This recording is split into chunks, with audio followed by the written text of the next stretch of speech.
तो कल हमने श्रवण किया किस प्रकार हनुमान जी सुरसा नाग माता सुरसा से भेंट करते हैं, किस प्रकार छायाग्राहिनी राक्षसी जिसका की नाम सिंहिका है उससे निपटते हैं।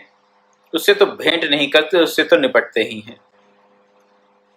और आज श्रवण करेंगे कि किस प्रकार लंकिनी से उनकी भेंट होती है लंका के मुख्य द्वार पर। लंका के मुख्य द्वार पर किस प्रकार लंकिनी से भेंट होती है उसका आज हम श्रवण करेंगे। परंतु सर्वप्रथम संक्षेप में बता दूं कि कल क्या बताया गया, 3 प्रकार की माया और भक्त के भक्ति मार्ग से उसका क्या संबंध है, इसको आपके सामने रख दूं। भगवान की माया त्रिगुणात्मिका है, 3 गुणों से परिपूर्ण है, 3 गुणों से संपन्न है, सात्विक, राजसी और तामसिक, 3 प्रकार की माया। देवों की जो माया है, देवता जिस माया का आश्रय लेते हैं, जो दैवी माया है वो सात्विक माया है। सात्विक माया से एक भक्त, एक मनुष्य लड़ नहीं सकता।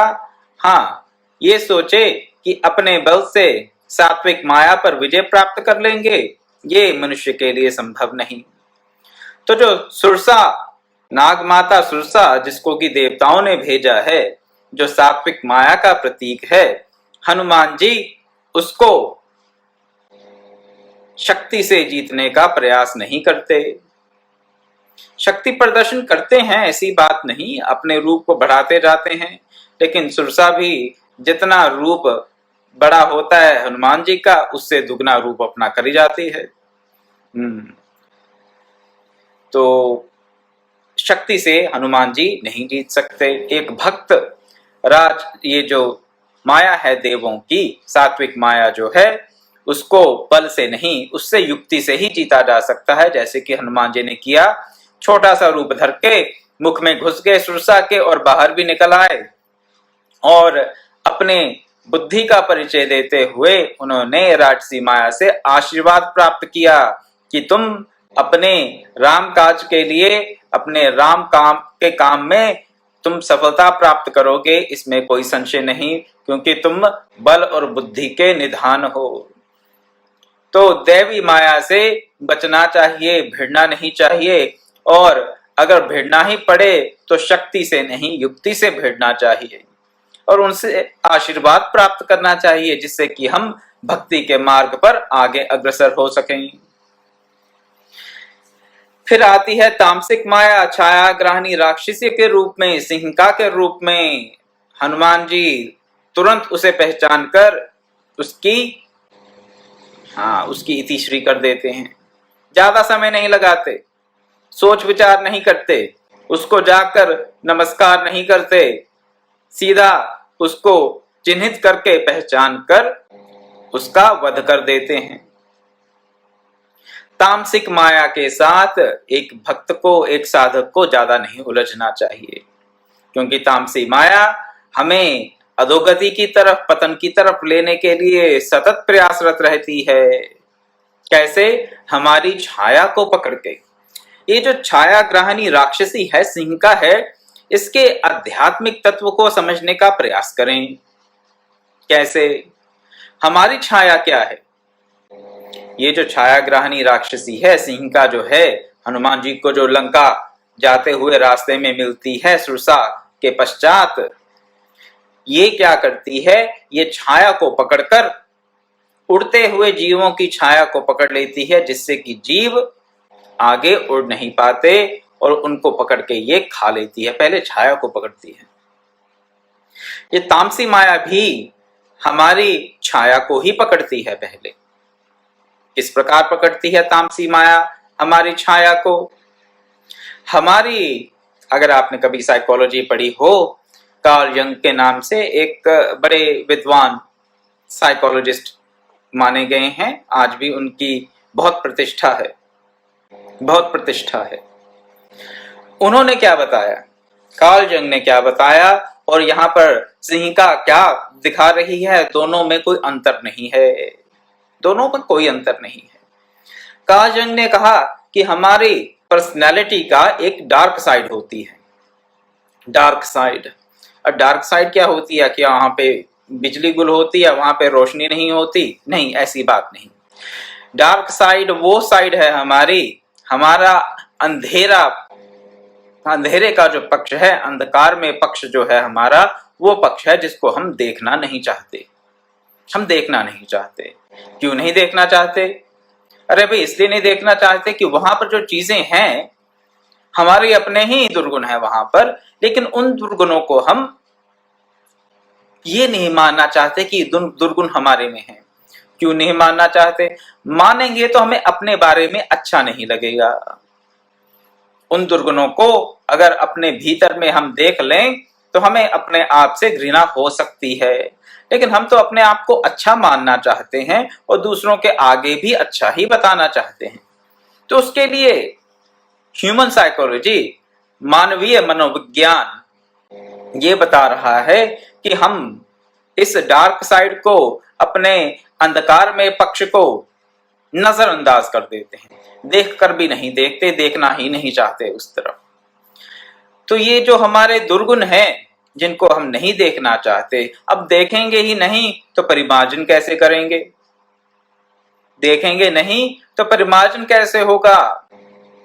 किसी भी समस्या को सुलझाना हो तो सर्वप्रथम क्या करना पड़ता है? ये पता करना पड़ता है कि समस्या है क्या। अगर पहले हम समस्या को समझ लें, उसके बाद उसको सुलझाने का प्रयास कर सकते हैं। लेकिन अगर हम यही ना माने कि कोई समस्या है भी, सर्वप्रथम समस्या को ही स्वीकार ना करें, तो उसका फिर क्या उसे कैसे सुलझा पाएंगे? सुलझा ही नहीं सकते, क्योंकि कोई समस्या है ही नहीं। ये हमारी अपनी गति है। हमारी जो छाया है, जो तामसी माया जिस छाया को पकड़ती है, वो छाया है हमारी कार्ल जंग की भाषा में उसे डार्क साइड कहा गया है, शैडो कहा गया। शैडो कहा उसने भी, छाया ही कहा, शैडो कहा है उसने भी। डार्क साइड तो मैं कह रहा हूं, कार्ल जंग की भाषा में उसे शैडो कहा गया। शैडो क्या है? हमारे दुर्गुण, हमारे व्यक्तित्व का वो भाग जिसको कि हम पसंद नहीं करते, नजरअंदाज करते हैं, देखना नहीं चाहते। जब तक भक्त अपनी डार्क साइड को, अपनी शैडो को, अपने अंतर के दुर्गुणों को, अपने अंतर के राक्षस को, ऐसा समझ लीजिए, अपने अंतर के असुर को चिन्हित नहीं कर लेता, पहचान नहीं लेता और उससे छुटकारा नहीं प्राप्त कर लेता, छुटकारा नहीं पूर्ण रूप से प्राप्त कर सकते, ऐसा भी माना जाता है, ऐसा हम भी मानते हैं। लेकिन उसको पूर्ण रूप से जान लेना ही उससे छुटकारा प्राप्त करना है। अपने छाया को पूर्ण रूप से जान लेना ही उससे छुटकारा प्राप्त करना है। जब उसे पहचान लेंगे, अपने दुर्गुणों को मान लेंगे, उनको पहचान लेंगे, जान लेंगे, तो क्या होगा? वो फिर हम पर अतिक्रमण नहीं करेंगे, हम पर हावी नहीं होंगे। कैसे हावी नहीं होंगे? दुर्गुणों को अगर जानते होंगे तो हम ये समझ लेंगे कि तामसी माया किस किस रूप में आकर हम पर अटैक कर सकती है, आक्रमण कर सकती है। और जब ये जान लेंगे कि अपने दुर्गुणों के बल पर, अपने दुर्गुणों के बल पर तामसी माया हम पर हावी हो सकती है, तो फिर जानने मात्र से ही उसका एक सॉल्यूशन मिल जाएगा, एक समस्या का हल आपको मिल जाएगा जानने मात्र से ही। तुलसीदास जी ने भी यही कहा कि हनुमान जी ने उसे तुरंत ही चीन्हा। उसे क्या किया? पहचान लिया। पहचानते ही क्या किया? उसका निपटारा कर दिया। कोई अनुनय विनय नहीं यहाँ पर, मैं जाऊंगा वापिस आऊंगा फिर तू मुझे खा लेना या फिर पकड़ लेना, नहीं। तो अगर हम चाहते हैं, हम भक्त कहते हैं अपने आप को, अगर साधक मानते हैं, किसी प्रकार के साधन में प्रवृत्त होते हैं, किसी भी प्रकार के साधन में प्रवृत्त हों, उससे कोई फर्क नहीं पड़ता। जब तक अपनी छाया को, अपनी शैडोज को, अपनी डार्क साइड को हम पूर्ण रूप से नहीं जानते, तब तक ये तामसी माया आकर हमारी छाया को पकड़ के हमें अपने भक्ति के, अपने साधन के मार्ग से च्युत करती रहेगी। इसमें कोई संशय नहीं, इसमें कोई संशय नहीं। ये होता रहेगा, बार बार होता है, हम सबके साथ होता है जिन्होंने अभी तक अपनी छाया को पूर्ण रूप से नहीं जाना। जिन्होंने भी, हम में से जिन्होंने भी और अधिकतर ने हम में से अपनी छाया को पूर्ण रूप से नहीं जाना। बड़ी हिम्मत चाहिए अपने दुर्गुणों को देखने के लिए, बड़ी हिम्मत चाहिए अपने कुसंस्कारों को देखने के लिए, बड़ा धैर्य चाहिए ये समझने के लिए, इस बात को अपनाने के लिए कि हमारे भीतर भारी भारी दुर्गुण जन्मों जन्मांतरों से अपना जमवाड़ा बनाए बैठे हैं हमारे अंतरतम में। उस अंतरतम को कार्ल जंग ने कह दिया सबकॉन्शियस माइंड, सबकॉन्शियस माइंड कहा उसे। तो जब तक हम इनको नहीं समझेंगे, अपनी छाया को नहीं समझेंगे, तब तक तामसी माया इस छाया को पकड़ के हमें अपने साधन के मार्ग से, भक्ति के मार्ग से च्युत करती रहेगी। इसमें कोई संशय नहीं। तुलसीदास जी ने और आदि कवि श्री वाल्मीकि जी ने भी अपने रामायण में सिंहिका के रूप में, छाया ग्राहनी राक्षसी के रूप में हमें ये बताया, भक्तों को, साधकों को ये दिशा निर्देश दिया कि अपनी छाया को समझ लो, understand your own shadow so that no demonic powers like Sinhika can come and grab you and distract you from the path to your realization।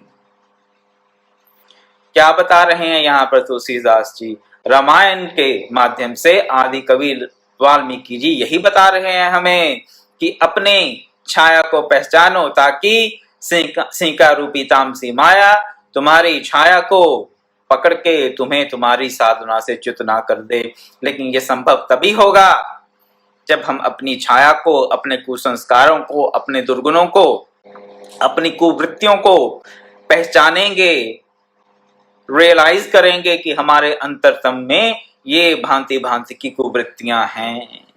देखेंगे उनको, तुरंत ही चिन्हित करेंगे, भांति भली भांति रूप से चिन्हित करेंगे।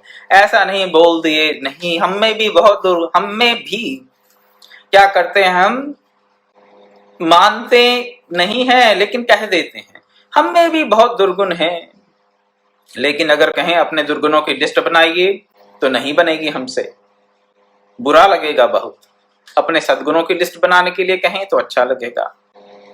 और कई बार दुर्गुणों की लिस्ट भी बनाएंगे तो वो केवल ये सोचकर हाँ हम तो बहुत दीन हैं जी, चिन्हित नहीं करेंगे, भली भांति रूप से चिन्हित नहीं करेंगे, प्रिसाइजली आइडेंटिफाई नहीं करेंगे, उनको हम बना देंगे बस। क्यों? हाँ, ये बड़ा अच्छा है, भक्ति के मार्ग पर दैन्यता होनी चाहिए, इसलिए अपने आप में दुर्गुणों को बताते रहो। क्या मैं विद्याहीन हूँ, मैं बुद्धिहीन हूँ, मैं पापी हूँ, पापो हम, इत्यादि इत्यादि। नहीं, वो नहीं, ड्रामा नहीं करना। यहाँ पर दैन्यता के नाम पर, भक्ति के नाम पर सही में आत्मविश्लेषण करें। स्वाध्याय इसी का नाम है, स्वाध्याय, आत्मविश्लेषण, सेल्फ एनालिसिस, जो मर्जी कह लीजिए, जिस भाषा में अच्छा लगे उस भाषा में कह लीजिए, लेकिन निष्कर्ष यही है कि जब तक अपने दुर्गुणों को भली भांति पहचान नहीं लेंगे,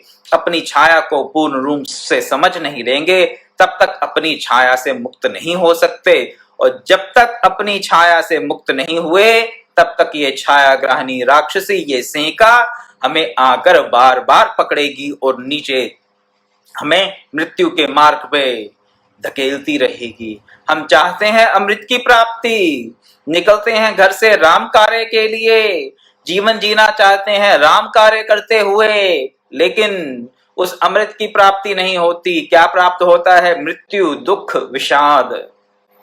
किस लिए? क्योंकि ये तामसी माया हमारी छाया को पकड़ लेती है, भली भांति पकड़ के हमें मृत्यु की ओर, दुर्गति की ओर जन्म जन्मांतरों से धकेलती आ रही है।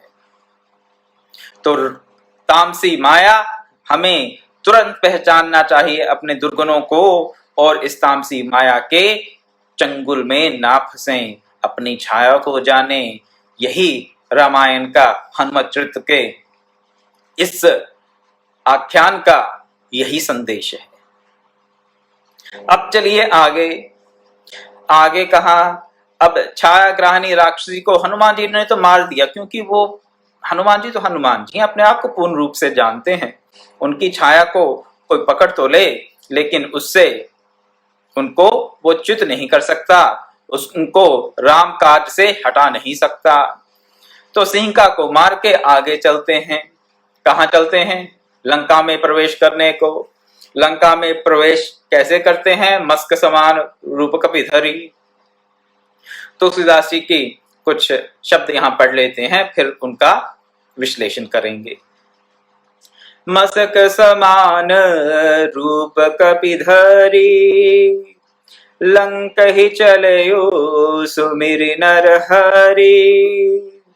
नाम लंकिनी एक निश्चरी, सो कह चले सी मोहि निंदरी। जान ही नहीं मरम सठ मोरा, मोर आहार जहां लगी चोरा। मुठिका एक महाकपिहानी, रुधिर भमत धरनी धन मानी। सात्विक माया और तामसिक माया का तो विश्लेषण कर दिया आपके समक्ष मैंने। अब बात आ रही है राजसी माया की। सात्विक माया को नमस्कार, तामसिक माया का खात्मा, और जो राजसी माया है उससे कैसे निपटे, लंकनी राजसी माया को दर्शा रही है। मसक समान रूप कपिधरी, कैसा रूप बनाया? मच्छर के समान, अत्यंत लघु रूप, मच्छर के समान। और प्रभु श्री राम को याद करके लंका में प्रवेश करने लगते हैं हनुमान जी। लंक ही सुमरी चले नरहरि। नाम लंकिनी एक निश्चरी। निश्चरी कौन है? लंकिनी। लंकिनी नाम की एक निश्चरी राक्षसी है। कहती है, मुझे मेरा परित्याग करके, मुझे इग्नोर करके, मेरा तुम तिरस्कार करके कहां जा रहे हो? मैं लंकिनी हूं, तुम मेरा मरम नहीं जानते। हे मूर्ख, तुम मेरा मरम नहीं जानते। जितने चोर हैं वो सब मेरे आहार हैं, मैं तुम्हें खा जाऊंगी। ये जो राजसी माया है ये भी हमें खाने को दौड़ती है। कैसे खाने को दौड़ती है राजसी माया? भांति भांति के कर्मों में प्रवृत्त करके राजसी माया भी हमें एग्जॉस्ट कर दे। एग्जॉस्टन होती है ना, जो हमें 12 घंटे 8-10 घंटे की कड़ी मेहनत करते हैं एक दिन में, उसके बाद करते हैं थक गए, एग्जॉस्ट हो गए। 8-10-12 घंटे क्या किया? राजसी माया में अपने आप को प्रवृत्त किए रखा। राजसी माया क्या?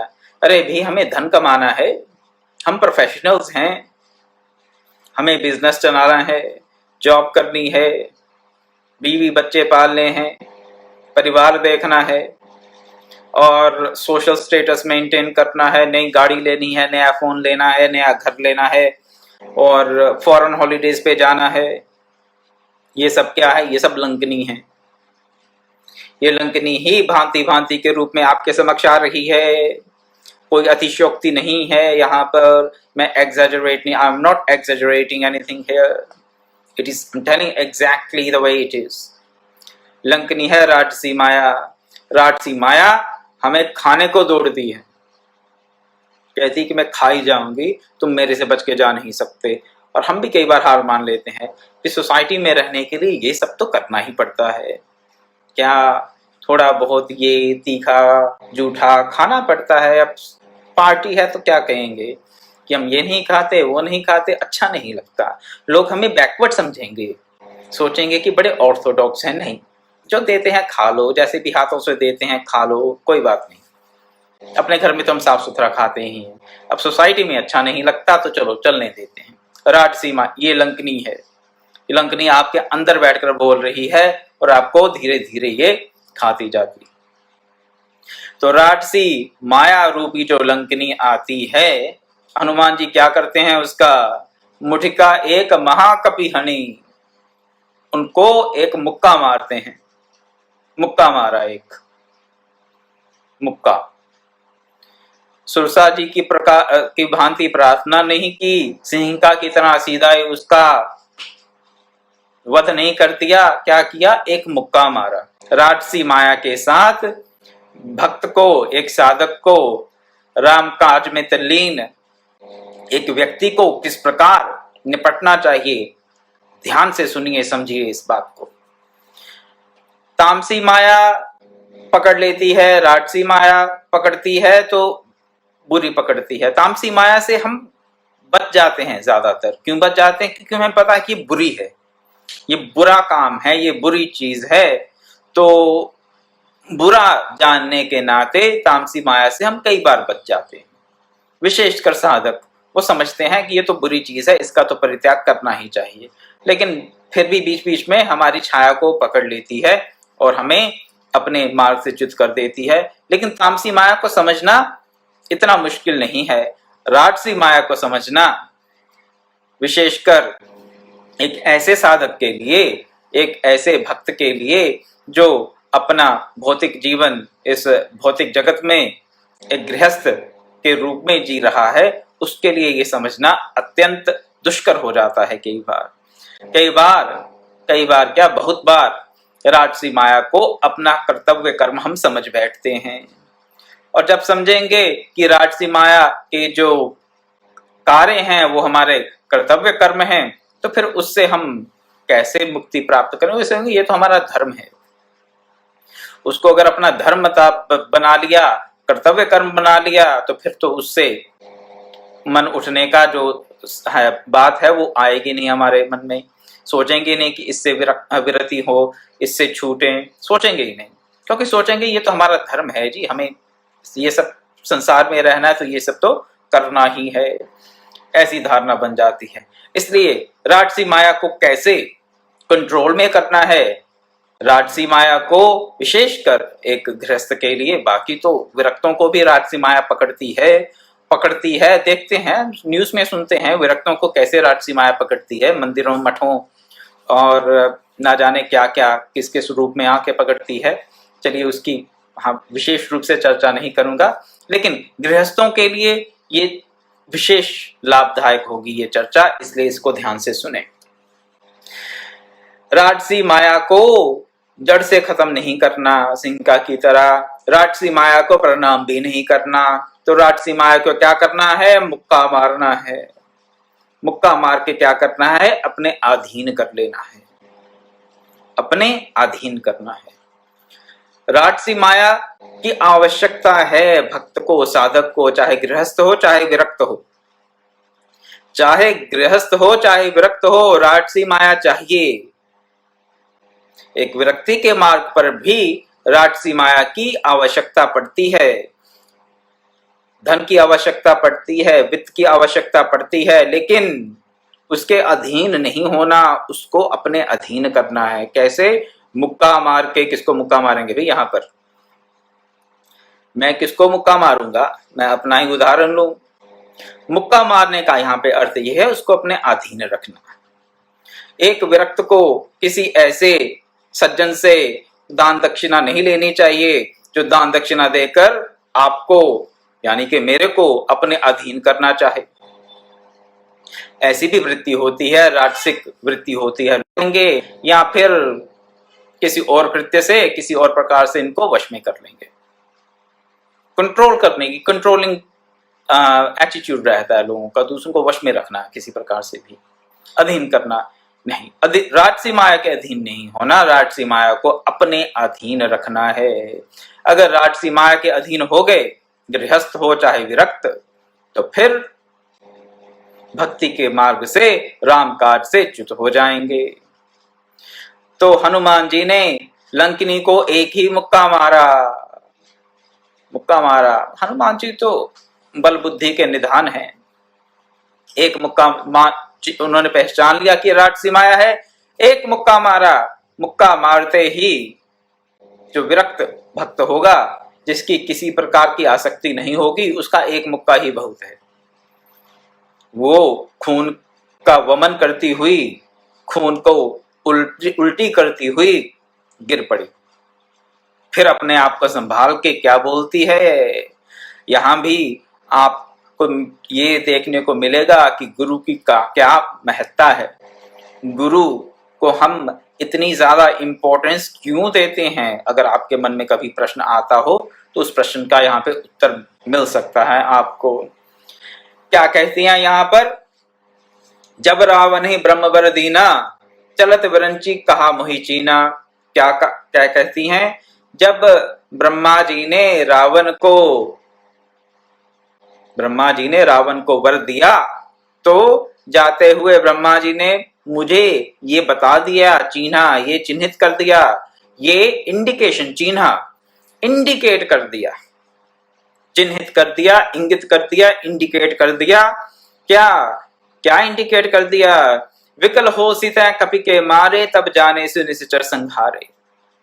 जब तुम एक कपि के, एक वानर के मारे विकल हो जाओगी, तुम्हें कष्ट होगा एक कपि के मारे हुए, तो क्या करोगी? तब तुम ये जान लेना कि निशाचरों का नाश अब निश्चित है। सीमित कुछ ही समय में सब निशाचरों का नाश हो जाएगा।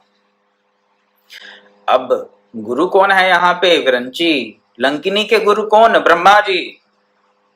क्यों गुरु हैं उनके ब्रह्मा जी? क्योंकि ब्रह्मा जी ने उनको बता दिया कि उस लंकिनी को सत्संग कब प्राप्त होगा और राक्षसों का नाश कब होगा। और लंकिनी ने उनकी बात को याद रखा। ऐसा नहीं कि 2 दिन पहले आए थे ब्रह्मा जी वहां पर, बहुत वर्षों, बहुत समय पहले आए थे, लेकिन लंकिनी ने अपने गुरु ब्रह्मा की बात को याद रखा। क्या? कि जब तुम्हें मुक्का पड़ेगा और तुम विकल हो जाओगी एक कपि के मारे, तो तब जाने सब निश्चर संहारे। साथ ही साथ लंकिनी क्या कहती है सत्संग के बारे में? कि गुरु की महत्ता गुरु ही बता सकते हैं आपको कि आपको कब, कहां, किस प्रकार से सत्संग प्राप्त हो सकता है, किस प्रकार आपके कल्याण का मार्ग खुल सकता है। लेकिन हमारी उनके वचनों में आस्था होनी चाहिए। जैसी लंकिनी की ब्रह्मा जी के शब्दों में, ब्रह्मा जी के वचन में पूर्ण आस्था है, वैसी ही हमारी भी अपने गुरु के, संतों के, ऋषियों के, तत्वद्रष्टाओं के वचनों में पूर्ण आस्था होनी चाहिए। लेकिन विडंबना की बात यह है कि राक्षसी जो है, रावण की जो सिक्योरिटी गार्ड है, मेन एंट्रेंस, लंका के मेन एंट्रेंस की जो सिक्योरिटी गार्ड है, राक्षसी लंकिनी, उसकी जितनी आस्था, श्रद्धा, निष्ठा अपने गुरु ब्रह्मा के वचनों में है, हमारी अपने गुरु के वचनों में उतनी निष्ठा, श्रद्धा, आस्था नहीं है। अगर होती तो हमारा भी लंकिनी की तरह कल्याण हो गया होता, हमें भी सत्संग प्राप्त होता, पूर्ण रूप से कल्याणकारी सत्संग प्राप्त होता। सत्संग के प्रति कैसी निष्ठा है लंकिनी की? क्या कहती हैं? तात मोरे अति पुण्य बहुता, देखियो नैन राम कर दूता। मेरे जो पुण्य हैं वो उदय हो गए इस वक्त, मुझे बहुत पुण्यों का फल प्राप्त हो रहा है। क्यों? क्योंकि मैं अपने नैनों से राम के दूत के दर्शन कर रही हूं। और सत्संग में इतनी निष्ठा है लंकिनी की, आगे कहती हैं, तात स्वर्ग अपवर्ग सुख, धरिय तुला एक अंग, तूल न ताहि सकल मिली, जो सुख लव सत्संग। कहती हैं कि अनंत काल के लिए स्वर्ग के, मोक्ष के, अन्य लोकों के, ब्रह्मलोक के, देवलोक के, पितृलोक के, नागलोक के, जितने भी आपको अच्छे अच्छे लोक लगे, उन सब लोकों के, सब प्रकार के मोक्षों के सुख को अनंत काल के लिए अगर हमें प्राप्त हो जाएं, तो उनको अगर एक तरफ रख दिया जाए तराजू में, अनंत काल के भांति भांति के लोकों का, भांति भांति के मोक्षों का सुख एक तरफ रख दिया जाए, और दूसरी तरफ क्षण भर का लव का, एक लव का सत्संग, एक क्षण भर का सत्संग, दूसरी तरफ रख दिया जाए तो भी जो एक क्षण का सत्संग है वो भारी है। किसके मुकाबले, किसकी तुलना में? अनंत काल की, स्वर्ग की और अपवर्ग की, मोक्ष की जो हमें सुख प्राप्ति होती है उससे। क्या हमारी सत्संग में ऐसी निष्ठा है? नहीं। सत्संग हाँ होता है, सुनना चाहिए, लोग कहते हैं, सुन लेते हैं, सुनना चाहिए, चलिए सुन ही लेते हैं ऐसा। यहाँ पर और हनुमान जी ने लंकनी को कौन सी गीता सुनाई, कौन से वेद सुनाए, कौन से भागवत की कथा सुनाई? नहीं, एक मुक्का मारा, मुक्का ही सत्संग था। एक भक्त का स्पर्श मुक्के के रूप में भी हो पराभक्ति को प्राप्त, एक संत का स्पर्श अगर मुक्के के रूप में भी हो तो भी परम कल्याण का कारण बन जाता है, वही सच्चा सत्संग बन जाता है। हनुमान जी का सत्संग मिला, लंकनी ने अपने गुरु की बात का फिर से उसे ध्यान हुआया, उसकी अनंत श्रद्धा जागी हनुमान जी में। और फिर क्या कहती हैं, ये होता है क्या, क्या हो रहा है आगे? अपने जो रियल लर्निंग है यहाँ पर उसे ना भूलें। हम क्यों ये पूरी कहानी सुन रहे हैं यहाँ पर लंकनी और हनुमान जी की? क्योंकि हम साधक, हम भक्त क्या जानना चाहते हैं, मैं आपको क्या समझाने की चेष्टा कर रहा हूं, क्या निवेदन कर रहा हूं आपके सामने कि एक भक्त को, एक साधक को राजसी माया से किस प्रकार निपटना चाहिए। राजसी माया का खात्मा नहीं करना, राजसी माया के आगे सिर नहीं झुकाना, राजसी माया को अपने अधीन रखना है। किसी रूप में भी आ सकती है राजसी माया। एक गुरु के पास राजसी माया शिष्यों के रूप में भी आ सकती है, एक गुरु के पास, एक विरक्त के पास, एक संत के पास राजसी माया धन के रूप में आ सकती है, यश कीर्ति मान प्रतिष्ठा बढ़ाई के रूप में आ सकती है ये राजसी माया।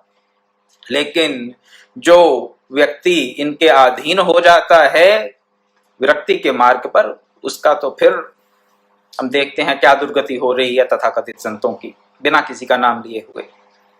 बहुत कुछ हो रहा है, आप भी जानते ही होंगे, सुनते ही होंगे, तो उसके बारे में मुझे ज्यादा कुछ कहने की आवश्यकता नहीं है।